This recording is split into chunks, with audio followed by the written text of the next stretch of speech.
Friends, welcome back to my channel sign with me. তোমাদের সাথে আমি অনেক দিন পর ভিডিও শেয়ার করতে চলে গিয়েছিলাম হাওড়ার আন্দুলের রাসমেলা দেখতে। শীতকালে এই সময়ে রাসমেলা বসে, চারিদিকেই বসে। আর আমাদের এখানেও এরকম বসেছিল, আন্দুলে বসেছিল, উলুবেড়িয়ায় বসেছিল। আমি তোমাদের সাথে শেয়ার করছি আন্দুলের রাসমেলা। এই যে দেখতে পাচ্ছ, অলরেডি এরকম প্রথম দিকটা যেটা ঢুকছিলাম আমরা রাস্তার দিকে, এরকম জিলিপির দোকান ছিল দুপাশে। তারপর মেলা মানেই বুঝতে পারছো সমস্ত রকম জিনিসপত্র বিক্রি হবে, সেই রকমই বিক্রি হচ্ছিল। আর মেলাটা যথেষ্ট বড় এখানে বসে, সেই রকমই দেখতে পাচ্ছ অনেক কিছু কেনাকাটা ছিল। তাই জন্য আরও সবাই মিলে খুব ভিড়ও হয়েছিল। আর এইসব ঢাকের দোকান, কাপ প্লেটের দোকান, তারপর খাবারের দোকান, মেলা মানেই বুঝতে পারছো খুবই ভিড় লোকজনের। এরকম লাইটিং বিক্রি হচ্ছিল। আর ঘরের যে সমস্ত জিনিস দরকার হয় এই মেলাতে গেলেই আমরা পাই, তো আরও মহিলাদের ভিড় বেশিই হয়েছিল। তারপর দেখতে পাচ্ছ আমরা চলে যাচ্ছিলাম ওখানে যে ঠাকুরটা হয়েছিল সেটা দেখতে। এই মেলার মধ্যেই ওখানে সুন্দর একটা ঠাকুর করে, রাধাকৃষ্ণের মূর্তি করে। এই যে দেখতে পাচ্ছ এরকম ডিজাইনের, সামনে মহাদেবের মূর্তি ছিল, তারপরে এই যে রাধাকৃষ্ণের মূর্তিটা এখানে করেছিল।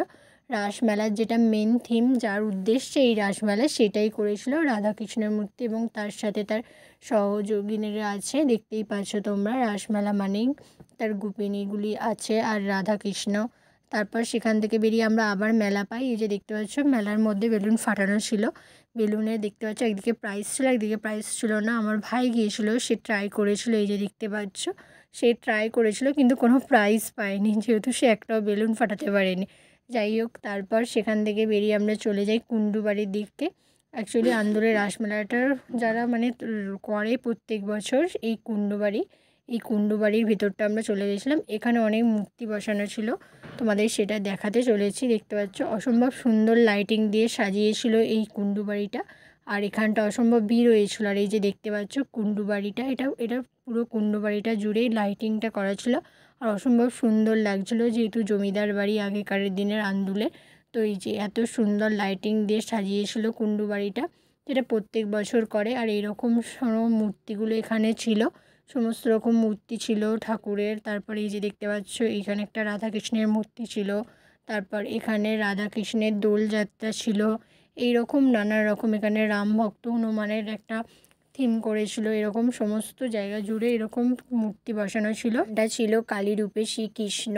তারপর এখানে ছিল তোমার রাধাকৃষ্ণের মূর্তি ছিল। তারপর এখানে রাধাকৃষ্ণের যে লীলা সেটা ছিল, এখানটা বেশ ভালো করেছিল। এখানে তোমার রাধাকৃষ্ণেরই করেছিল। আর এই যে দেখতে পাচ্ছ কুণ্ডুবাড়ির সামনে ঠিক এইরকম ভিড় হয়েছিল, অনেকটা উঁচু থেকে নিয়েছিলাম। তারপর আমরা আবার মেলায় ঘুরতে বেরিয়ে পড়ি। সেই রকম সামনে এই মেলাগুলো বসেছিল, হরেক মাল 5 টাকা, 10 টাকা, 20 টাকা যা হয় মেলাতে।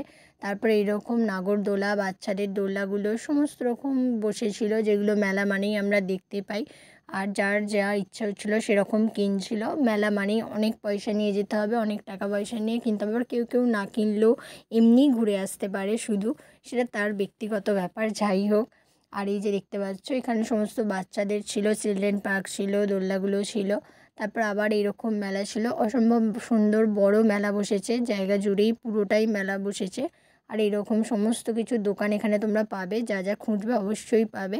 আর তারপর সেখান থেকে বেরিয়ে আমরা একটু জিলিপি এবং গজা কিনেছিলাম, তাই জিলিপি নিচ্ছিলাম। তো ভিডিও একটু করছিলাম, জিলিপি, গজা, তেলে ভাজা। আর এই দেখতে দেখতে আমরা মেলা কাটিয়ে চলে এলাম ঘুরে। ধন্যবাদ।